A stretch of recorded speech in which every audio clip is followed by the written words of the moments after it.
Bonjour à toutes et à tous, j'espère que vous allez bien. Je suis en compagnie de Florent. Bonjour. Aujourd'hui, on va parler de la psychologie des marchés. Je sais qu'il y en a beaucoup parmi vous qui tradent et qui investissent, notamment dans le marché des crypto-monnaies. Alors, on est beaucoup, en tout cas dans les débuts, à penser que l'investissement ou le trading, c'est juste comprendre comment fonctionne un indicateur, savoir lire un graphique, mais on en est très loin. Et Florent, aujourd'hui, va justement nous parler de psychologie, il va nous parler de tout ce qui fait ce à quoi vous êtes un bon trader ou investisseur. On est sur l'île Maurice, on est couvert, on est à l'extérieur, mais on est couvert parce qu'il pleut. On a eu des pluies torrentielles ces derniers jours. J'ai quand même voulu qu'on soit dehors, donc voilà, mais on va dire que la météo n'est pas propice pour une vidéo à l'extérieur. Donc si vous entendez du bruit, c'est de l'eau, rien de plus. Donc Florent, on va commencer par une petite présentation pour que la communauté sache un petit peu à qui ils ont affaire aujourd'hui. Donc je te laisse te présenter à ton aise. Je m'appelle Florent, ça fait maintenant 4 ans que je suis, ça va bientôt faire 4 ans que je suis installé à l'île Maurice. Expatrié par choix de style de vie, j'ai jamais trop vécu en Europe, j'ai beaucoup vécu à l'étranger. J'ai travaillé pas mal dans la construction parapétrolière, c'est pour ça que j'ai pas mal voyagé. Et après quelques années en France, j'ai vite compris que j'avais pas grand chose à y faire. Et c'est à ce moment-là que j'ai découvert le trading avec un petit peu la liberté financière. Je me suis mis à trader à compte propre, j'ai appris seul en autodidacte, je viens du milieu de la construction, l'ingénierie constructif, surtout béton, donc rien à voir avec le trading, comme quoi le trading peut être accessible à toute personne motivée d'en faire. Puis j'ai eu un projet donc à Maurice, j'ai jamais pris l'opportunité pour me déplacer, venir ici en famille. Et puis je me suis mis à trader maintenant il y a 2 ans et demi de manière journalière. Je suis day trader, swing un petit peu et j'en fais maintenant mon activité principale. Ok, merci Florent. Je vais commencer par la première question. Donc aujourd'hui, on ne va pas vous expliquer comment gagner de l'argent. Il n'y a pas de formule magique pour ça. Je pense qu'en tout cas pour ma part, et Florent me connaît bien, parce qu'on se connaît déjà ici sur l'île Maurice, mais c'est aussi un vieil abonné de Slashcoin, que vous connaissez très bien. Et moi, ce qui m'a permis d'évoluer dans ce marché, c'est surtout le mindset. C'est vraiment ça qui m'a permis pour moi d'avancer. Il ne faut pas être orgueilleux, il faut savoir se servir de ses erreurs, il faut un bon mental, une bonne hygiène de vie. Et il y a plein de choses en fait qu'il faut prendre en considération. On voit beaucoup dans les réseaux sociaux que des gagnants. Mais en fait, ce que Florent va vous expliquer aussi aujourd'hui, c'est qu'on peut très bien faire plus de trades qu'on en gagne et malgré tout être en positif sur le mois ou sur l'année. Donc vous voyez, c'est toutes des choses qu'il faut comprendre. Quels sont les principaux facteurs qui influencent les fluctuations des marchés financiers, notamment celui des crypto-monnaies ou plus particulièrement du Bitcoin? Déjà, dans une manière générale, tout marché financier, que ce soit la crypto, les indices, même le forex, on va dire qu'ils sont régis par 4 gros facteurs principaux. C'est un mouvement de prix, le marché. Donc effectivement, l'une des premières choses qui les fait fructifier, c'est la confrontation entre les achats et les ventes. La demande fait monter le prix, la vente le fait descendre, en gros, dans les grandes lignes. Après, il ne faut pas oublier que les marchés restent des outils pour gagner de l'argent, pour des particuliers, pour des institutionnels, pour les professionnels, pour beaucoup de gens. Donc il y a beaucoup de personnes impliquées dedans. Donc un autre facteur qu'il y a, c'est tout ce qui est politique et politique monétaire. On entend souvent parler du discours de la Fed, du FOMC, ainsi de suite. Ça, ce sont des choses qui vont influencer la fluctuation des marchés. Il n'y a qu'à voir un discours FOMC, on a une volatilité de de quelques points en quelques minutes. Même les algos, certains algos qui traitent de manière automatique sont même capables, voilà, ils sont corrélés et capables de détecter ces moments-là pour prendre des positions au changement de volatilité. Donc il y a ce côté-là. Après il y a le côté spéculatif. Les gens font, les investisseurs, les traders font un peu spéculent dessus, hein, font leurs paris, font leurs choix, font leurs idées, donnent des idées. Ça fait aussi bouger le cours des marchés. Ça vient plus dans la psychologie en elle-même. Il faut savoir que les marchés, le mouvement de prix, c'est d'ailleurs beaucoup d'indicateurs le montrent, sont basés sur la psychologie du marché, la psychologie des acteurs du marché. Les spéculateurs vont prendre des décisions qui vont faire bouger les cours. Voilà. Donc ça c'est une troisième chose. Et quatrième chose, il y a tous les événements extérieurs, hein, la guerre, le Covid, enfin 2022 est un bon exemple des éléments extérieurs qui ont bien fait fructifier les cours. Voilà, si vous avez un tremblement de terre au milieu de Manhattan, je pense que les marchés... Une personnalité aussi, ouais, alors, notamment Elon Musk. Elon Musk voilà, va donner de l'influence par rapport à des mouvements qu'il veut certainement donner dessus. C'est quelqu'un d'important, donc c'est quelqu'un qui a de l'argent, donc les gens vont se référer à ce qu'il va dire. C'est-à-dire que moi aujourd'hui je dis j'achète telle ou telle action ou tel coin, les gens ne vont pas du tout référer. Elon Musk demain dit j'achète du Dodge, du SHIB ou même du Bitcoin. On l'a vu à plusieurs reprises, le Dodge grimpait juste pour un tweet d'Elon Musk. Voilà. Et précédemment, tu avais aussi Donald Trump qui influençait pas mal les marchés. Exactement. Ça vient un peu sur le côté donc, spéculatif et psychologique. Les gens essaient de faire bouger le marché de cette manière-là. Tout à fait. Merci. En fait, comme vous pouvez le constater, il y a énormément de facteurs qui peuvent influencer le marché des crypto-monnaies ou le marché en général. Et déjà, par rapport au Bitcoin, il faut être assez spécialisé parce que même si on est dans...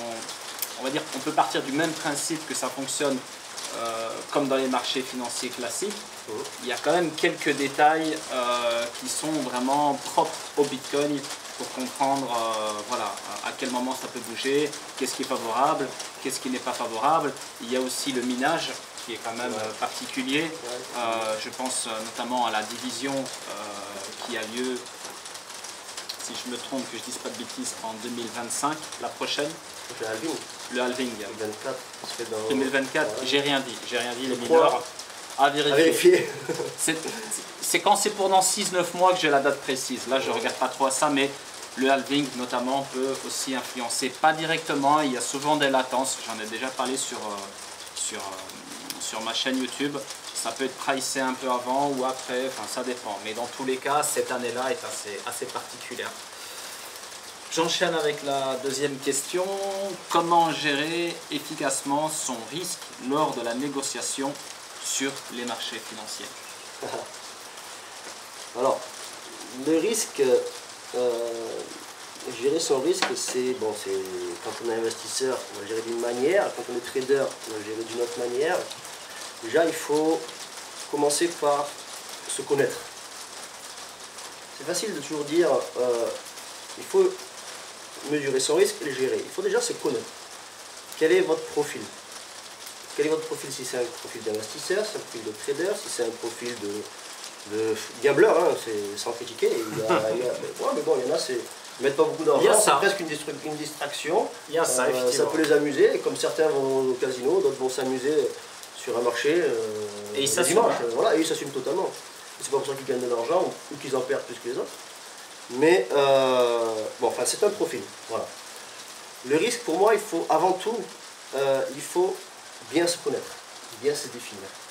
Une fois qu'on se connaît, qu'on connaît ses besoins de liquidité et ainsi de suite, il faut bien se connaître techniquement. Est-ce qu'on est capable d'être acteur sur un marché crypto? Est-ce qu'on est plus capable ou à même d'être acteur sur un marché d'indices, de matières premières, ainsi de suite. Et là, on va monter ce qu'on appelle un plan. Et la gestion de risque va se faire dans tous les détails qu'on va pouvoir trouver dans un plan. Un plan de trading ou d'investissement doit prendre en compte tous les risques. Voilà. Et pour répondre plus simplement à ta question, en fait, la gestion du risque, au moment où on décide de rentrer dans un marché, on la connaît déjà, on ne se pose plus la question. Si on a décidé de rentrer, le risque est calculé, les positions sont calculées, on sait pourquoi on est là. On sait ce qu'on fait, on sait ce qu'on rentre. Voilà. Tout à fait. Ce que tu dis est pertinent et ce que je retiens surtout et qui est vraiment très intéressant, c'est un sujet sur lequel vous devez vous pencher tous, c'est apprendre à se connaître. Ah ouais, c'est une des choses les plus importantes. Et que ce soit dans l'investissement, le trading, mais aussi dans la vie de tous les jours. Dans tout. Des fois, on se cherche toute une vie, qu'est-ce que j'aimerais bien faire comme taf, et il y a beaucoup de personnes encore à la fin de ces jours qui n'a même pas exercé un métier qui lui correspondait. Et là, dans le trading, quand on a de l'argent, qu'on est prêt à investir, que ce soit pour trader ou que ce soit pour investir, de savoir quelle est ma personnalité. Qu'est-ce que je cherche? Combien je suis prêt à mettre? Est-ce que j'ai les reins assez solides pour investir dans un actif aussi volatile que le Bitcoin, pour prendre l'exemple? Est-ce que je suis fait pour ça? Est-ce que je suis préparé à pouvoir encaisser des pertes ou des gros gains sur une journée? Parce que les pertes, c'est une chose, mais des fois, on peut se retrouver dans une situation qui est défavorable parce qu'on réalise de gros gains en peu de temps. On pense tout savoir, on pense qu'on est le meilleur. Et du coup, on va chercher à la banque le reste pour investir et c'est là qu'on se retrouve à la case départ. Donc, apprendre à se connaître. J'approuve vraiment ça et tout le reste de ce que tu as dit pour cette deuxième réponse, mais penchez-vous là-dessus, c'est le meilleur conseil que je puisse vous donner. Comment les traders peuvent-ils développer et maintenir un plan de trading efficace? Florent. Alors, déjà, à mon avis, et bon, je parle en connaissance de cause, il faut bien comprendre ce qu'est un plan de trading. Moi, ça a été l'une de mes plus grosses lacunes au début, c'est que partout, sur YouTube, dans n'importe quel bouquin, des bons bouquins de trading, ainsi de suite, on va toujours vous parler de faire un plan. Faire un plan, faire un plan, faire un plan. Mais c'est quoi un plan de trading? Les gens font beaucoup l'erreur, en fait, ils font l'erreur de confondre un plan et une, voire des stratégies. Le plan prend en compte les stratégies.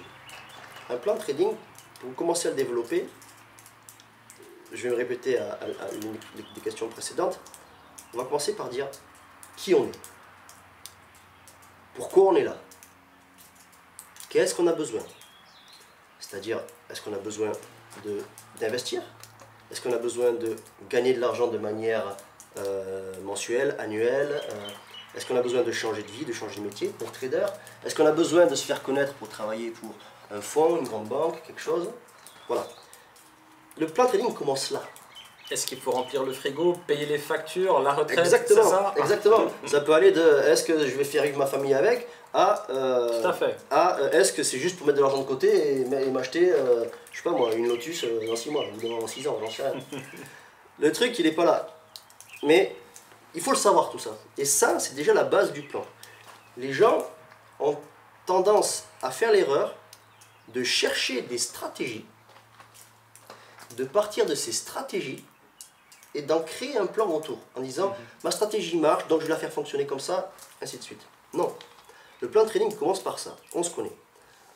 Dans un deuxième temps, on fait ce qu'on appelle un plan de money management, ce qui n'a rien à voir avec le risk management. Money management, c'est juste la gestion de l'argent qu'on veut allouer à ces investissements. Par exemple, je vais allouer 10% de mon capital total personnel au trading. Voilà. Quand je vais gagner 1%, ces gains, je vais me les reverser.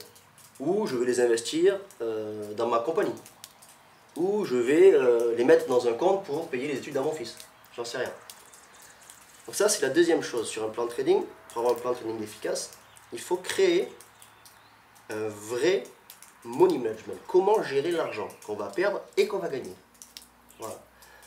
Ensuite, dans un troisième temps, on va justement faire un point psychologique sur soi-même pour savoir quelle est notre capacité de s'exposer aux gains et aux pertes, aux risques et aux euphories, notre capacité à gérer nos émotions et donc un peu les grandes lignes pour créer dans le plan de trading, maintenant le plan du risk management. Ok? Voilà. Un investisseur ne va pas du tout faire le même plan de trading qu'un trader. Un trader long terme ou moyen terme ne fera pas le même plan de trading qu'un scalper ou qu'un trader daily, par exemple. Voilà. Ok. Maintenant, tu me demandes de quelle manière il faut le tenir efficace. Alors, un plan de trading, ça c'est une bonne question parce qu'un plan de trading, une fois qu'il est fait, il ne faut pas s'asseoir dessus. Il faut qu'il évolue avec vous. En trading, vous allez évoluer tous les jours. Vous allez apprendre tous les jours des marchés. Tous les jours, vous allez rencontrer de nouvelles patterns. Des patterns que vous connaissez, que vous arrivez à voir correctement ou pas, ainsi de suite. Donc, d'après moi, une chose qui est hyper importante, c'est créez-vous un journal de trading. Avec un petit rapport journalier, ou semestriel, j'en sais rien, ça dépend, ou quotidien, ou enfin, pardon, Ça dépend de la fréquence. Voilà, ça dépend de votre fréquence. Créez-vous une petite fiche d'entrée de votre journée. Je suis en forme, je fais ça, j'ai bien dormi, je suis sur le Bitcoin, j'ai relevé quelques patterns dans H4, plein de petits détails. Et là, vous allez voir qu'il y a des choses qui se répètent. Et ces choses-là, vous allez voir qu'elles sont dans votre plan ou pas. Dans vos stratégies ou pas. Et le plan, là où il va devenir intéressant de le modifier, c'est qu'avec tous ces petits détails que vous avez relevés sur vos trades gagnants, sur vos trades perdants, sur même vos jours où vous ne tradez pas. Pourquoi j'ai pas tradé aujourd'hui? J'avais pas le temps, je trouve pas de setup, ainsi de suite. Vous allez relever toutes ces petites choses et faire évoluer votre plan en disant maintenant je me connais encore un petit peu plus et je vais aller prendre mon plan, prendre le temps de le modifier. Changer un petit peu mon risk management, changer un petit peu mes setups, changer un petit peu mon money management. Je vois que je gagne plus en scalp, donc je vais plutôt mettre mes gains dans le scalping pour les faire travailler mieux. Voilà, c'est un exemple. Hein. Voilà. Donc l'évolution du plan, pour moi, elle est infinie. Vous arrêtez de faire évoluer votre plan quand vous arrêtez de trader. Entièrement d'accord. Avoir un plan, évoluer avec le plan, se remettre en question et adapter le plan en fonction de son évolution, regarder ce qui n'a pas été, ce qui a été, les répétitions, etc. Le capital aussi qui peut changer, donc le plan peut changer aussi. Exactement, tout à fait. Il y a beaucoup de facteurs qui font que le plan est flexible, mais surtout il évolue. Oui, c'est ça qu'il faut retenir. Et puis, le trader a souvent beaucoup d'ego. Il ne faut pas tomber dans le piège de mon plan marche. Ça fait 1 an que j'ai un plan de trading que j'arrive bien à suivre. Il marche parfaitement. Je ne vais pas le modifier. Il est super. Non, c'est faux. Évolue, cherche un petit peu. Regarde ce que tu as fait pendant ces 1 an. Essaie de comprendre où tu peux l'ajuster. Essaie de voir si cette année était vraiment efficace, parce que par rapport au temps que tu as passé, ou si tu peux gagner un peu de temps, ainsi de suite. Tout ça, c'est plein de petites choses dans un plan. Et puis on vieillit. Tous les jours on vieillit, tous les ans on vieillit. Avant, ça ne me dérangeait pas de passer 10 heures devant un écran. Maintenant, au bout de 4 heures, j'en ai assez. Mon plan de trading a été modifié. Je trade de manière à passer moins de temps devant mes écrans. Voilà. Après, si je peux faire une parenthèse de mon côté, c'est que les fois où j'ai perdu de l'argent, où j'ai eu des problèmes dans l'investissement, ou plutôt dans le trading, court, moyen terme, c'est quand je me suis senti fort. Ah oui. C'est le problème. Restez humble, peu importe si votre plan il fonctionne ou pas. Dites-vous toujours que c'est le marché qui décide et qu'à chaque fois que vous finissez un mois en étant rentable ou voire l'année, dites-vous que vous êtes déjà parmi les gagnants, le petit nombre de gagnants qui est dans ce marché. Et pour rester dans cette élite, parce que moi je vois les choses comme ça, être rentable dans les marchés financiers, c'est pas pour tout le monde, ou sinon ça ne marcherait pas. Il y a des gagnants et des perdants. Et restez humble, ne vous dites jamais maintenant c'est parti, je vais faire la morale à tout le monde, je suis même en capacité de vendre une formation parce que j'ai la recette miracle. On a un savoir à partager, qu'on a de l'expérience, on peut même, pourquoi pas publier une formation sur voilà, comment ça fonctionne de votre côté. Mais attention, ça évolue, ça change, et c'est pour ça que je rejoins exactement ce que tu dis, c'est que le plan il évolue pas forcément en fonction de la personne, mais aussi en fonction de l'environnement, du contexte Bien sûr. Macroéconomique. Exactement. Le marché en général. Tout évolue, il n'y a rien de statique dans un marché financier, c'est très vivant. Alors, comment l'émotion peut-elle influencer les décisions de trading et comment les gérer? L'émotion, avant de te laisser répondre, pour moi c'est l'une des parties les plus importantes pour un trader et un investisseur. Et mais je te laisse répondre.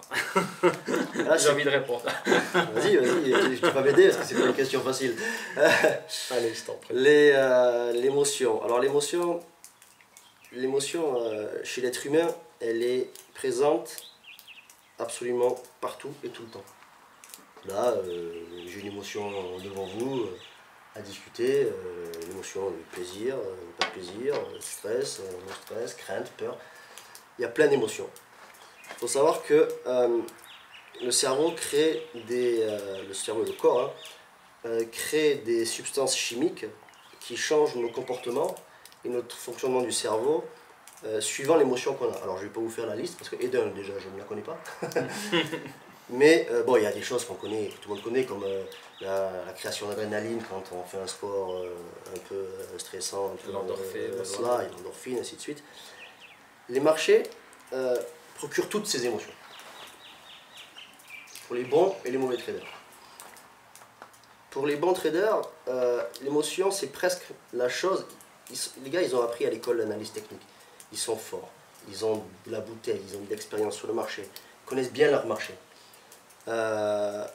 Même beaucoup traitent pour des fonds, c'est l'argent qui n'est pas forcément à eux. Ils n'ont pas le même stress que vous si vous êtes un trader à compte propre. Mais ils ont des émotions. Quand ils vont gagner, ils vont être contents. Quand ils vont perdre, ils peuvent être déçus. Ainsi de suite. Quand ils ont une position plus grosse que d'habitude, ils peuvent avoir peur, ils peuvent craindre. S'ils entendent des mauvaises annonces, un discours qui ne tourne pas bien, tout ça, ils vont craindre. Qu'est-ce que je fais? Je coupe pas. Ça, c'est l'émotion qui fait ça. C'est pas le plan. Il n'y a pas marqué sur le plan, à moins qu'il soit très mal fait, sur votre plan de trading. Attention, il y a Powell qui parle. Quand Powell parle, prenez 5 minutes devant votre écran, prenez votre souris et regardez à chaque mouvement si vous coupez ou vous ne coupez pas. Ça, s'il y a marqué ça dans votre plan, vous pouvez le jeter à la poubelle. Apprenez à vous connaître et refaites un nouveau plan. Voilà, mais ça c'est l'émotion. Et l'émotion, alors, les gens ont peur des émotions parce que justement ça fait faire des choses qu'on ne veut pas faire et essayent de la brider, voire de l'éliminer. Après, chacun fonctionne comme il veut. Moi, j'ai compris que mes émotions, je suis très émotif. Je suis quelqu'un d'assez à sang chaud. Je suis réactif. Je peux démarrer à la moindre information qui va me booster un truc. Bon, voilà. D'où mon choix d'être trader aussi, day trader, parce qu'il faut être plus réactif et ainsi de suite. Ça fonctionne avec ma manière de réagir. Mais ce que je veux dire par là, c'est que l'émotion, il ne faut pas forcément la chasser. Il faut peut-être s'en servir, la comprendre. Une fois que vous avez compris vos émotions, que vous êtes capable de savoir qu'à ce moment-là, où ces choses-là que vous voyez sur le marché, ces émotions-là peuvent apparaître, il faut vous en servir. Vous en servir pour prendre de bonnes décisions. Ou vous bridez, par exemple. Oulala, je sais que c'est l'ouverture des marchés US, ça me stresse toujours un peu. On met les écrans en pause, on va boire un café, on va discuter un peu le coup, on revient dans 1 heure. La volatilité sera passée. Ces émotions, il faut savoir les maîtriser, il faut savoir les dompter. D'après moi, un trader vraiment efficace, c'est pas un trader sans émotion, c'est un trader qui les connaît parfaitement, qui les détecte chez lui et qui s'en sert toujours à bon compte. Après, on pourrait parler de tas d'émotions. Il y a des émotions qui sont effectivement très néfastes dans le trading, comme la cupidité, comme le fait de l'amour. L'amour, c'est une émotion, mais sauf qu'en trading, elle existe. On aime une société, on aime une action, Un actif. on aime un coin, on aime un actif. Non mais celui-là, non mais ça c'est trop bien. Cet actif il déchire. Il ne fera que monter. Et c'est pas vrai. Même si la société, vous la connaissez, si vous connaissez le projet parfaitement et ainsi de suite, si vous voulez le trader, mais passez l'émotion de j'aime cette société. Même si c'est un super actif qui fera que monter, comme le Bitcoin, pour moi le Bitcoin, dans les 20, 30, 50 prochaines années, il fera que monter. Mais il a des phases de baisse. Il faut l'accepter. Ça ne me dérange pas de shorter le Bitcoin. C'est pas pour ça que c'est pas pour ça que je suis un anti-Bitcoin parce que je le short. Il faut changer de camp. On faut peut changer pas de camp. rester Voilà. toujours dans le même camp, que ce soit à la vente ou à l'achat, Voilà. bien évidemment. Et l'émotion, effectivement, ça rejoint apprendre à se connaître. C'est important de savoir gérer ses émotions. Et des fois, moi, ça m'arrive de me dire, voilà, comme avec FTX, on savait tous que ça allait chuter et continuer de chuter pendant un bon moment, jusqu'au grand creux.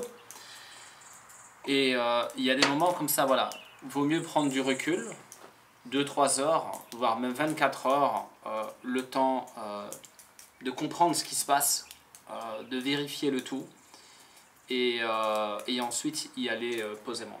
Ouais, Parce que, pardon, je te coupe. par exemple, c'est comme le stress. Le stress, il va jamais vous aider. À un moment donné, si vous êtes stressé, touchez pas le clavier. Ouais.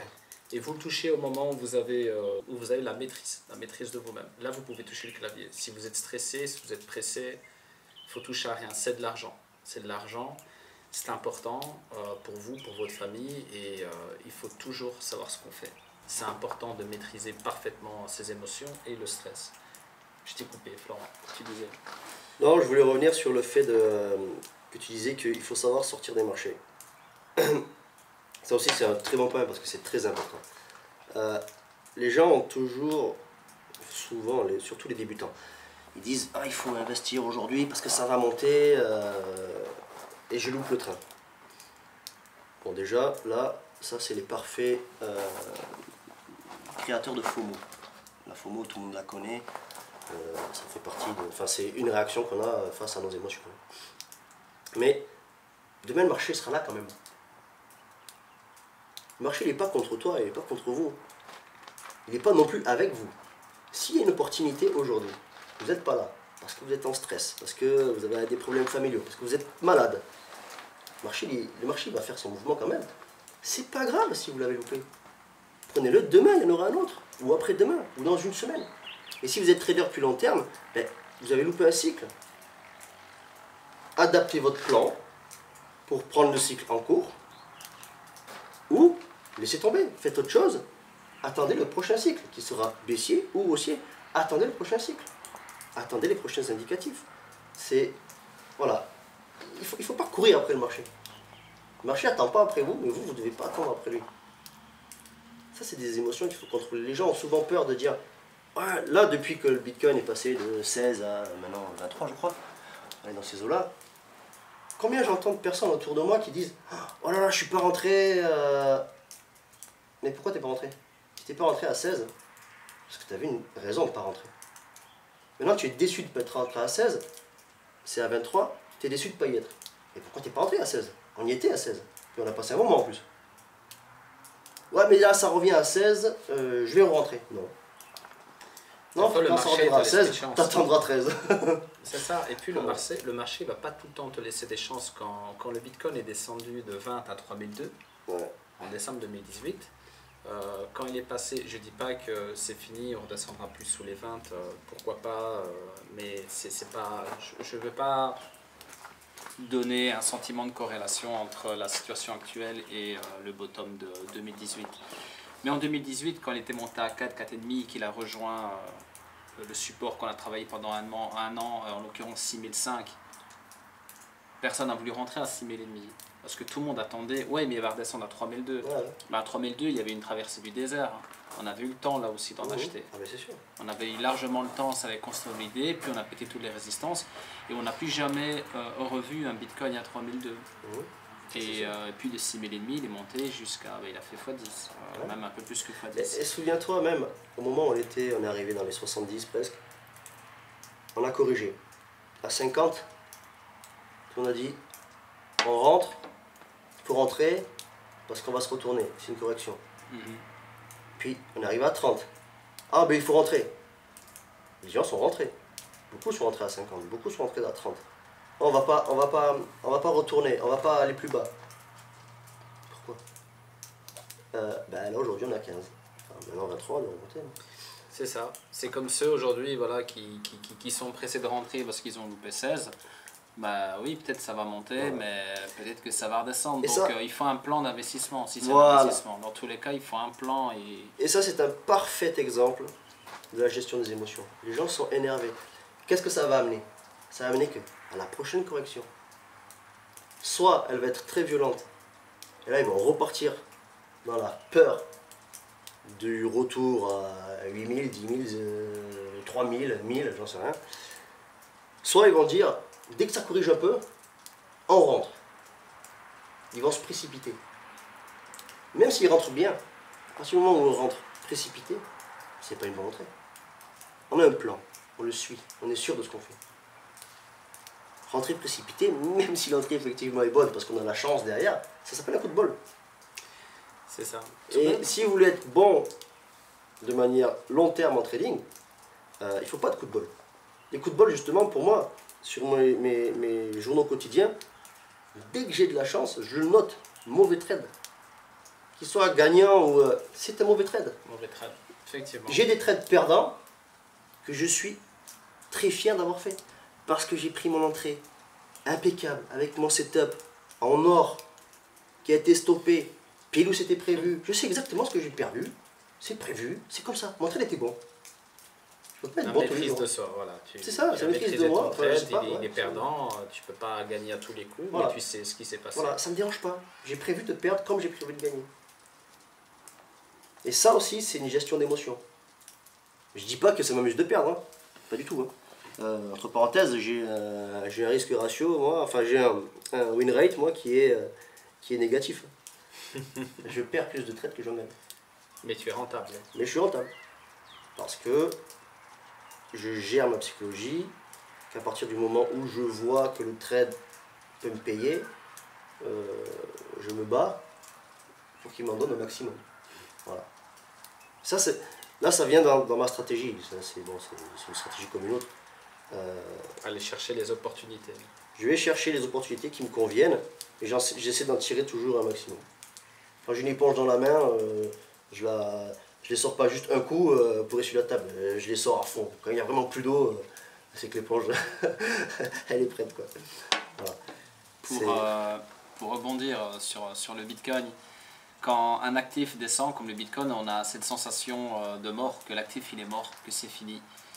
Mais quand ça consolide ainsi sur un grand creux, c'est un risque.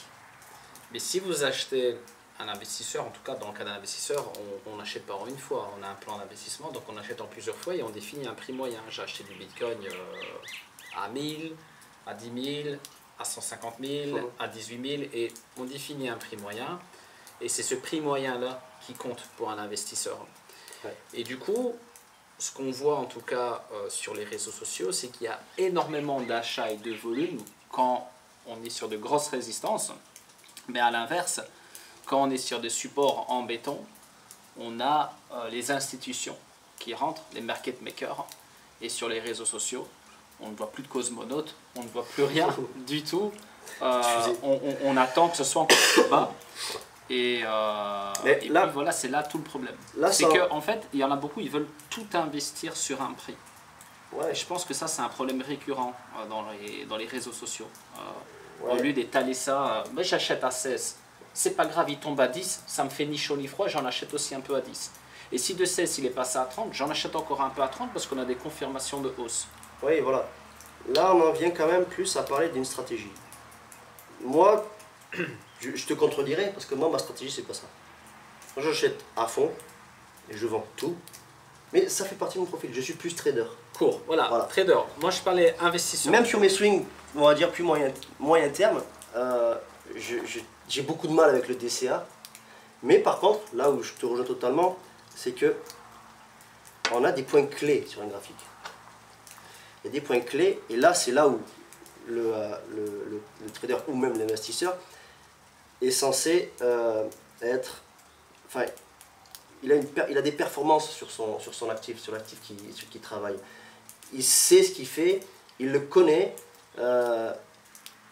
il détecte ces zones-là, ces zones importantes. Un gars qui va rentrer du BlackRock, du MicroStrategy, qui va rentrer à un prix comme 25, s'ils ont décidé, c'est parce qu'ils ont des bonnes raisons. Ils ont des bonnes raisons. Ça leur fait pas peur que ça descende à 10, parce qu'ils re-rentreront derrière. Mais ils ont des raisons, et ces raisons, ils tiennent. C'est un point clé, alors ce point clé a cassé, ou pas, mais c'est un point clé, ils se tiennent à leur stratégie. La stratégie vient à dire que quand on détecte ces points clés-là, on achète, et c'est pareil pour la vente. C'est facile de dire, le Bitcoin, j'en ai acheté à 30, il est monté à 70, waouh, t'as vendu à 70? Le problème, il est là, c'est la vente. En tout cas, pour les amateurs, c'est très facile d'acheter, surtout quand vous cherchez des actifs, des crypto-monnaies, des top 3, des top 5, des top 10, etc. Très facile d'acheter, mais à quel moment vous les vendez? C'est ça. Parce que... Et quelle est votre raison de vente? Il y en a beaucoup, ils ont fait x10, plus même. Et finalement, ils ont vendu à perte. C'est un marché qui est très récent. C'est un marché qui est amené à se développer. Quand il y aura de la régulation, il y aura de plus en plus de nouvelles sociétés. Il y aura, enfin voilà, c'est comme si on disait dans les années, je crois c'est 40, les premières actions qui sortaient sur l'automobile, ainsi de suite. Ben, il y en a un paquet d'actions qui étaient totalement, enfin qui sont parties à la poubelle, quoi. Puis il faut surveiller les tendances. On a eu une grosse tendance métaverse pendant un moment. Aujourd'hui, c'est les intelligences artificielles, puis ce serait les super IA. Et dans l'écosystème crypto, tous les projets légitimes, je parle bien des projets légitimes, qui s'intéressent aux nouvelles tendances, on peut avoir bien sûr de bonnes opportunités, et bien même sûr. Dans les vraies entreprises. Les vraies entreprises qui développent, donc quand je dis les vraies, je me comprends, hein, les entreprises hors crypto qui développent aujourd'hui des intelligences artificielles, c'est comme pour les vaccins. Moi j'ai des amis qui ont investi au bon moment sur des entreprises derrière des vaccins, ils ont gagné beaucoup d'argent. La pharmaceutique, l'armement, il faut suivre les tendances. Alors je pense que là, cette année, on parle beaucoup d'intelligence artificielle, donc il y a de quoi s'y intéresser. Il y a un bon exemple pour ces tendances-là, ce genre de tendances avec toutes les sociétés qui sont parties de zéro, qui ont été des pépites, c'est le milieu pétrolier. Pétrolier. Le pétrole, bon, déjà ça se traite comme une matière première, mais ça se traite depuis des années. Et derrière, il est sorti des pépites jusqu'à il n'y a même pas très longtemps. Les sociétés cotées en bourse, côté au CAC, côté au DAX, ainsi de suite.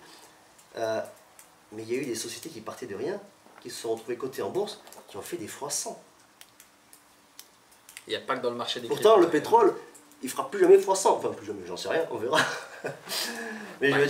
je veux dire, c'est pas... il est tombé à 0, hein, puis il est repassé à 100. Hein. Ouais.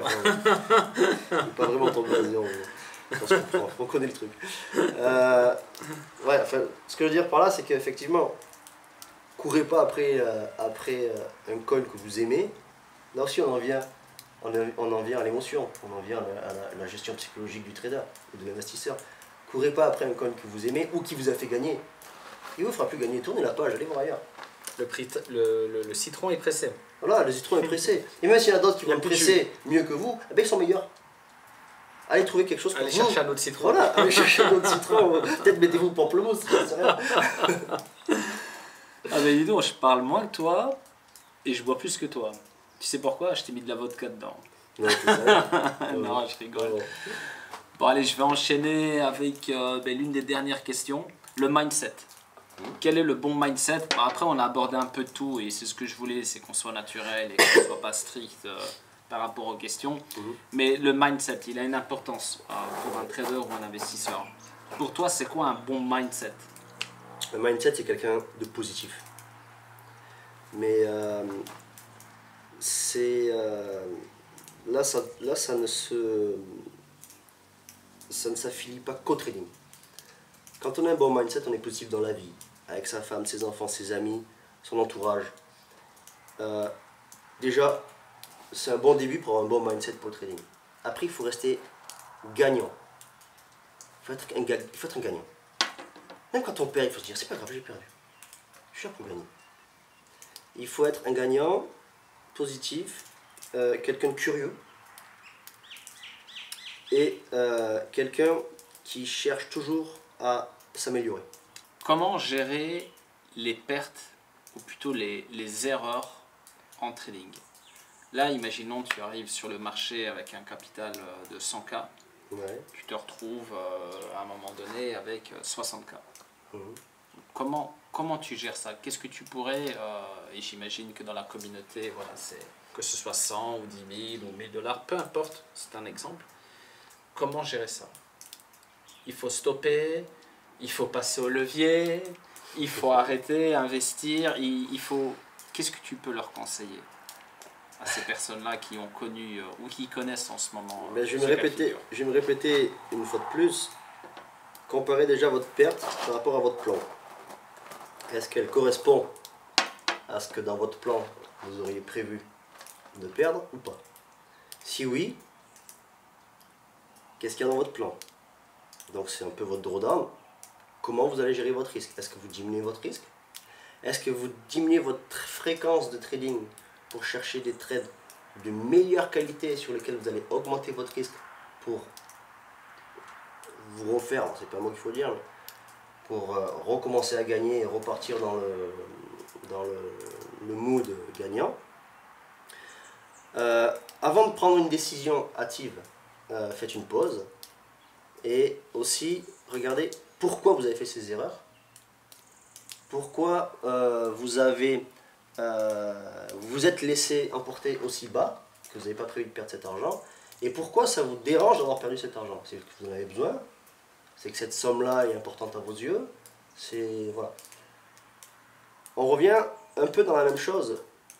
Travaillez votre plan, faites-le évoluer avec vous, avec ce que vous comprenez de vos erreurs, avec ce que vous comprenez du marché, l'interprétation du marché que vous êtes en train de travailler. Voilà. Surmonter une perte, ça ne devrait pas en fait être une question à se poser. Déjà, le fait de se poser cette question, c'est déjà une erreur. L'erreur est, pourquoi je ne supporte pas ma perte? Je vais travailler sur cette erreur. La perte, c'est la perte, c'est prévu normalement. Dans mon plan de trading, dans mon money management, j'ai un drawdown acceptable. Si j'arrive à ce drawdown, j'ai des décisions à prendre. Ces décisions, elles sont notées. Je ne peux pas vous les donner, ce sont les miennes. Vous allez avoir des décisions totalement différentes. Comme je dis, il y en a qui tradent et qui ont un risque, par exemple, c'est souvent ce qu'on entend, 3% de risque par trade, du capital, là. Quand ils arrivent à moins 20%, enfin 20% de perte, ils vont descendre à 1% de risque, ainsi de suite. Ce que tu veux dire, pour vulgariser, c'est qu'il n'y a pas une recette miracle bonne pour tout le monde. Il faut apprendre à se connaître, il faut avoir un plan, c'est à la carte. C'est-à-dire que ton plan, toi, tu le donnes ici à la communauté, c'est pas pour autant qu'ils vont gagner de l'argent avec, non. Même si toi tu es rentable. Non, je pense pas. C'est important de comprendre ça. Voilà. Il faut, de toute façon, il n'y a aucune recette miracle. Et puis, vu comment le trading rapporte de l'argent, beaucoup d'argent, s'il y avait une recette miracle depuis le temps qu'il y en a qui la cherchent, mais il l'aurait trouvé. Et je connais des gens qui ont beaucoup d'argent, avec beaucoup de zéros sur le marché. Croyez-moi, qu'ils ont des pertes énormes. Mais ça fait partie de leur plan. Ils les gèrent. C'est pour ça qu'il ne faut pas confondre erreur et perte. Comme je disais tout à l'heure, un trade bien pris, bien stoppé en perte, c'est pas une erreur. Si je l'ai prévu comme ça, c'est un bon trade. Par contre, un trade pris de manière totalement aléatoire, qui me rapporte un gros gain sur lequel j'ai une grosse chance, c'est une erreur. Je suis désolé, mais c'est une erreur. Une erreur qui vous a bénéficié et qui vous fait gagner de l'argent, mais c'est une erreur. Parce que ça va vous amener des mauvaises émotions, ça va vous amener à croire que vous êtes bon alors que vous n'avez rien compris, c'est de la chance que vous avez eue. C'est comme une erreur de dire, je vais au casino, je viens de gagner au blackjack, je viens de me faire 10 000 euros, c'est bon, je vais au casino tout le week-end. C'est une erreur. c'est une erreur. Si vous n'avez pas compris pourquoi vous avez perdu, ou dans ce cas gagné, c'est dangereux. Voilà, C'est exactement. dangereux parce que quand on perd, souvent on ne comprend pas pourquoi et on reproduit cette erreur-là. Et quand on gagne, et qu'on ne sait même pas pourquoi, on pense que ça y est, on a la science infuse, on peut y aller plus franchement avec des capitaux plus importants. Et c'est là qu'on se retrouve avec des pertes conséquentes. Voilà. Et c'est justement là où on arrive à sortir du plan, une fois de plus le plan, et on se surexpose. Il y a deux choses qui sont des erreurs énormes en trading, c'est la surexposition et l'overtrading. J'entends parler d'investisseurs long terme qui me disent j'ai acheté ci, j'ai acheté ça, ok très bien, le gars il investit, là je sors, ah je vais racheter ça, non, presque si tu fais un trade par jour en tant qu'investisseur, c'est de l'overtrading. Moi en tant que trader daily, je m'autorise de 3 à 10 positions par jour.